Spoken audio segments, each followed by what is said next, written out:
नात्यांनाच काळीमा फासणारी घटना, भाच्यानेच केली मामीचा विनयभंग. यशोधरानगर परिसरातून एक धक्कादायक घटना समोर आली आहे. आपल्या मामीचा विनयभंग केल्याप्रकरणी भाच्याविरोधात गुन्हा दाखल करण्यात आला आहे.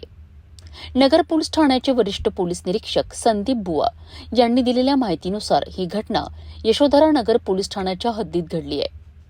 पीडित महिलेच्या तक्रारीनंतर पोलिसांनी तात्काळ कारवाई करत आरोपीला अटक केली आहे. नात्यांचा विश्वासघात करणाऱ्या या प्रकारामुळे परिसरात खळबळ उडाली आहे. आरोपी विरुद्ध संबंधित कलमान्वये गुन्हा दाखल करण्यात आला असून पुढील तपास पोलीस करीत आहेत. यशोधरानगर पोलीस ठाणे येथे गुन्हा रजिस्टर नंबर 146/2026 BNS कलम 74 व 75(2) प्रमाणे गुन्हा दाखल आहे.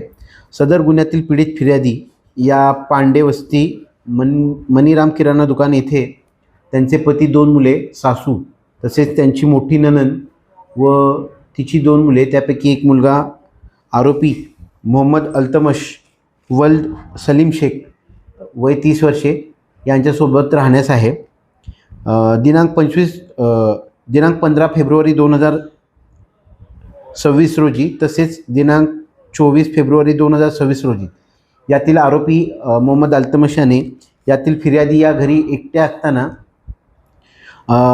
अर्धवट पॅन्ट काढून त्यांना मागून जाऊन जबरदस्तीने मिठी मारून त्यांचा विनयभंग केल्याबाबतची तक्रार यातील पीडित फिर्यादी यांनी समक्ष यशोधरानगर पोलीस ठाणे येथे दिल्याने आरोपीविरुद्ध गुन्हा दाखल करण्यात आलेला आहे व सदर गुन्ह्याची तपासकामी आरोपीला अटक करण्यात आलेली आहे. सदर गुन्ह्यातील आरोपीला आज रोजी माननीय न्यायालयात हजर करण्यात आलेले आहे व गुन्ह्याचा पुढील तपास सुरू आहे.